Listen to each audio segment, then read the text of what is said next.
जय गुरुदेव माता जी। गायत्री माता। तृतीय स्कंद, पहला अध्याय। उद्धव और विदुर की भेंट। श्री सुखदेव जी ने कहा, परीक्षित, जो बात तुमने पूछी है वही पूर्व काम में अपने सुख समृद्धि से पूर्व घर को छोड़कर वन में गए हुए विदुर जी ने भगवान मैत्रेय जी से पूछी थी। जब सर्वेश्वर भगवान श्री कृष्ण पांडवों के दूत बनकर गए थे, तब वे दुर्योधन के महलों को छोड़कर उसी विदुर जी के घर में उसे अपना ही समझकर बिना बुलाए चले गए थे। राजा परीक्षित ने पूछा, प्रभो, यह तो बतलाइए कि भगवान मैत्रेय के साथ विदुर जी का समागम कहाँ और किस समय हुआ था। पवित्र आत्मा विदुर ने महात्मा मैत्रेय जी से कोई साधारण प्रश्न नहीं किया होगा, क्योंकि उसे तो मैत्रेय जी जैसे साधु शिरोमणि ने अभिनंदन पूर्वक उत्तर देकर महिमान्वित किया था। सूत जी कहते हैं, सर्वज्ञ सुखदेव जी ने राजा परीक्षित के इस प्रकार पूछने पर अति प्रसन्न होकर कहा, सुनो।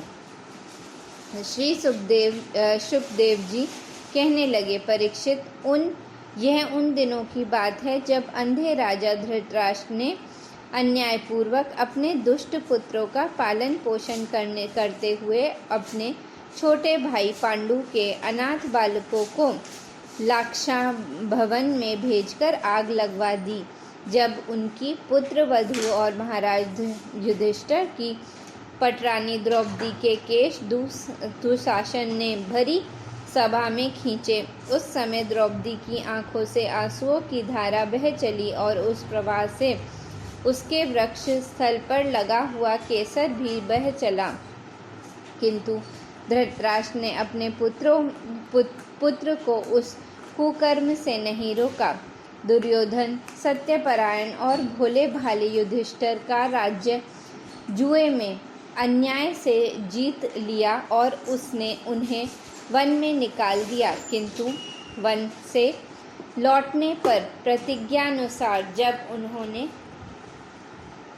उन्होंने अपना न्यायोचित पैतृक भाग मांगा, तब भी मोहवश उन्होंने अज्ञात पुरुष युधिष्ठिर को उनका हिस्सा नहीं दिया। महाराज युधिष्ठिर के भेजने पर जब सद्गुरु भगवान श्री कृष्ण ने कौरवों की सभा में हित भरे सुमधुर वचन कहे, जो भीष्मादि सज्जनों को अमृत से लगे, पर कुरुराज ने उनके कथन को कुछ भी आदर नहीं दिया, देते कैसे, उनके तो सारे पुण्य नष्ट हो चुके थे। फिर जब सलाह के लिए विदुर जी को बुलाया गया, तब मंत्रियों में श्रेष्ठ विदुर जी ने राजभवन में जाकर बड़े भाई धृतराष्ट्र के प्रश्न के पूछने पर उन्हें वह सम्मति दी जिसे नीति शास्त्र के जानने वाले पुरुष विदुर नीति कहते हैं। उन्होंने कहा, महाराज, आप अजात शत्रु महात्मा युधिष्ठिर को अपना हिस्सा दे दीजिए। वे आपके न सहने योग्य अपराध को भी सह रहे हैं। भीमरूप काले नाग से तो आप भी बहुत डरते हैं। देखिए, वह अपने छोटे भाइयों के सहित बदला लेने के लिए बड़े क्रोध से फुफकारे मार रहा है। आपको पता नहीं, भगवान श्री कृष्ण ने पांडवों को अपना लिया है। वे विद्रोह के आराध्य देव इस समय अपने राजधानी द्वारकापुरी में विराजमान है। उन्होंने पृथ्वी के सभी बड़े बड़े राजाओं को अपने अधीन कर लिया है, तथा ब्राह्मण और देवता भी उन्हीं के पक्ष में हैं।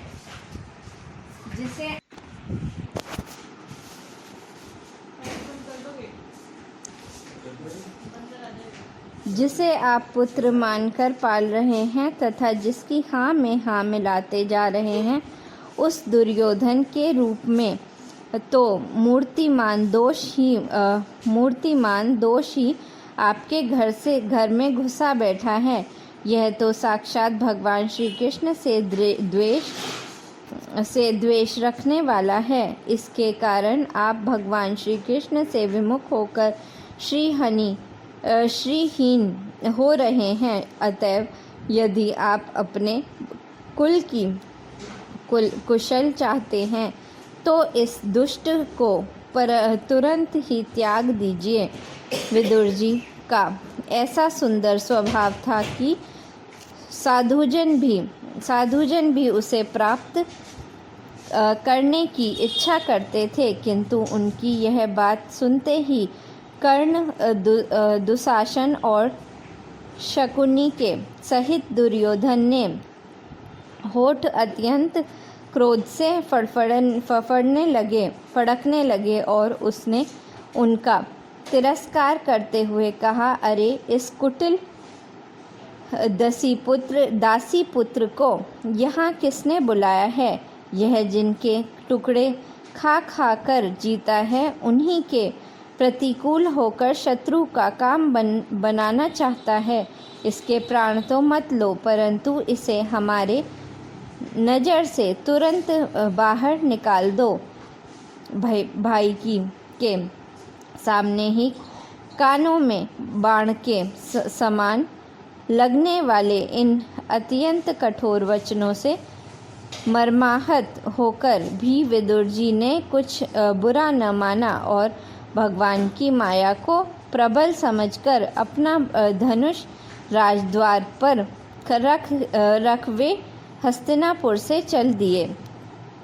कौरवों को विदुर जैसे महात्मा बड़े पुण्य से प्राप्त हुए थे। वे हस्तिनापुर से चलकर पुण्य करने की इच्छा से भूमंडल में तीर्थ पदार्थ भगवान के क्षेत्रों में विचरने लगे, जहाँ श्री हरि, ब्रह्मा, रुद्र, अनंत आदि अनेकों मूर्तियों के रूप में विराजमान है। जहाँ जहाँ भगवान की प्रतिमाओं से सुशोभित तीर्थ स्थान, नगर, पवित्र वन, पर्वत, विकुष्म और निर्मल जल से भरे हुए नदी, सरोवर आदि थे, उन सभी स्थानों में वे अकेले ही विचरते रहे। वे अवधूत वेश में स्वच्छंदता पूर्वक पृथ्वी पर विचरते थे, जिससे आत्मीय जन उन्हें पहचान न सके। वे शरीर को सजाते न थे, पवित्र और साधारण भोजन करते, शुद्ध वृत्तियों से जीवन निर्वाह करते, प्रत्येक तीर्थ में स्नान करते, जमीन पर सोते और भगवान को प्रसन्न करने वाले व्रतों का पालन करते रहते थे। इस प्रकार भारतवर्ष में ही विचरते विचरते जब तक वे प्रमास क्षेत्र में पहुँचे, तब तक भगवान श्री कृष्ण सहायता से महाराज युधिष्ठिर पृथ्वी का एक छत्र अखंड राज्य करने लगे थे। वहाँ उन्होंने अपने कौरवों बंधुओं के विनाश का समाचार सुना, जो आपकी कलह के कारण परस्पर लड़ बिगड़कर उसी प्रकार नष्ट हो गए थे, जैसे अपनी ही रंगण से उत्पन्न हुई आग से बांसों का सारा जंगल जलकर खाक हो जाता है। यह सुनकर वे शोक करते हुए चुपचाप सरस्वती के तीर पर आए। वहाँ उन्होंने त्रित, उष्ण, मनु, प्रत, अग्नि, असित, वायु, सुदास, गौ, गुह और श्रादेव के नामों से प्रसिद्ध 11 तीर्थों का सेवन किया। इनके सिवा पृथ्वी में ब्रह्मांड और देवताओं को के स्थापित किए हुए जो भगवान विष्णु के और भी उन अनेकों मंदिर थे जिनके शिखरों पर भगवान के प्रधान आयुध चक्र के चिन्ह थे और जिनके दर्शन मात्र से श्री कृष्ण का स्मरण हो आता था, उनका भी सेवन किया। वहाँ से चलकर वे धन धान्यपूर्ण सौराष्ट्र, सौवीर, मत्स्य और कुरु, जांडल आदि देशों में होते हुए सब कुछ दिनों में यमुना तट पर पहुँचे। तब वहाँ उन्होंने परम भागवत उद्धवजी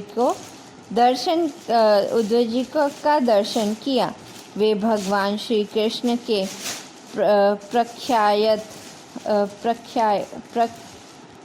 प्रख्यात सेवक और अत्यंत शांत स्वभाव थे। वे पहले बृहस्पति जी के शिष्य रह चुके थे। विदुर जी ने उन्हें देखकर प्रेम से गाढ़ आलिंगन किया और उनसे अपने आराध्य भगवान श्री कृष्ण और उनके आश्रित अपने स्वजनों का कुशल समाचार पूछा। विदुर जी कहने लगे, उद्धव जी, पुराण पुरुष बलराम जी और श्री कृष्ण ने अपने ही नाभि कमलों से उत्पन्न हुए ब्रह्मा जी की प्रार्थना से इस जगत में अवतार लिया है। वे पृथ्वी का भार उतार कर सबको आनंद देते हुए अब श्री वासुदेव जी के घर कुशल से रह रहे हैं ना प्रियवर। हम कुरुवंशियों के परम सुहृद और पूज्य वासुदेव जी जो पिता के सामने उदारपूर्वक अपनी कुंती आदि बहनों को उनके खामियों का संतोष करते हुए उनकी सभी मनचाही वस्तुएं देते आए हैं, आनंद पूर्वक है ना प्यारे उद्धव जी।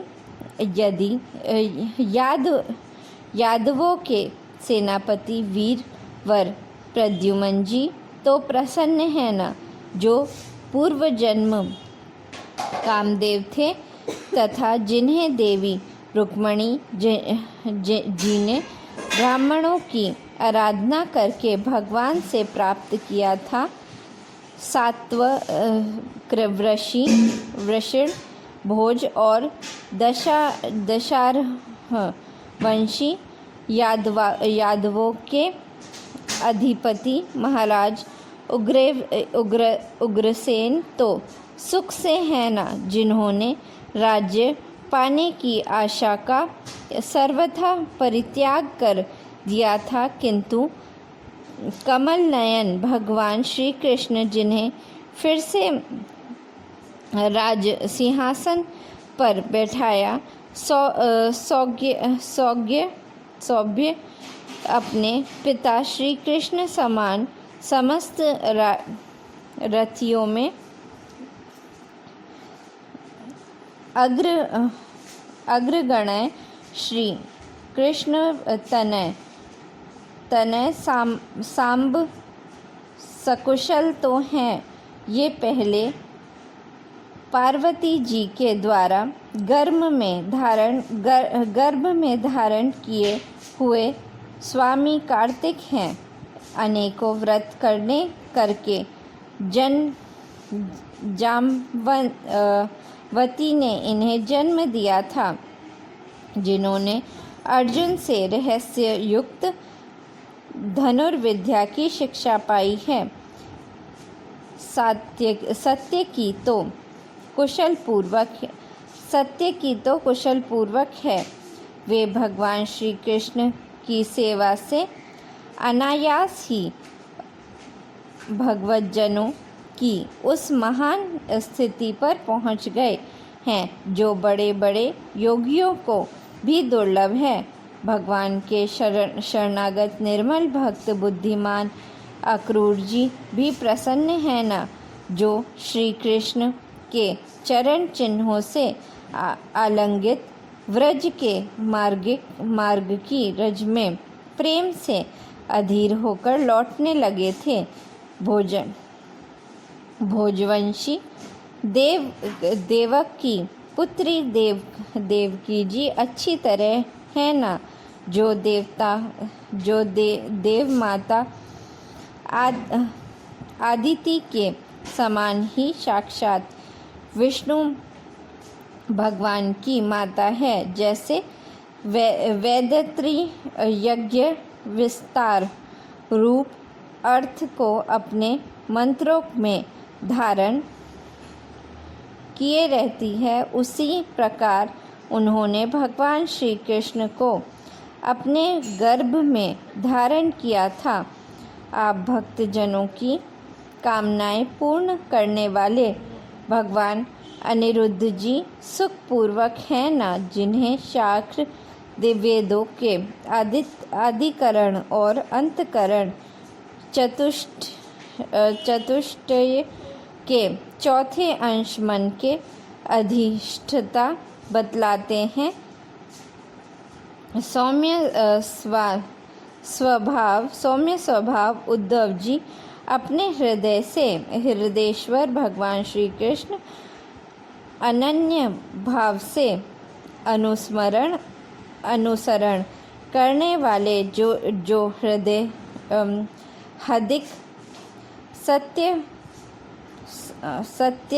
सामान नंदन चारुदेष्ट और गद आदि अन्य भगवान के पुत्र हैं, वे सब भी कुशल पूर्वक हैं ना। जय गुरुदेव, जय माता जी।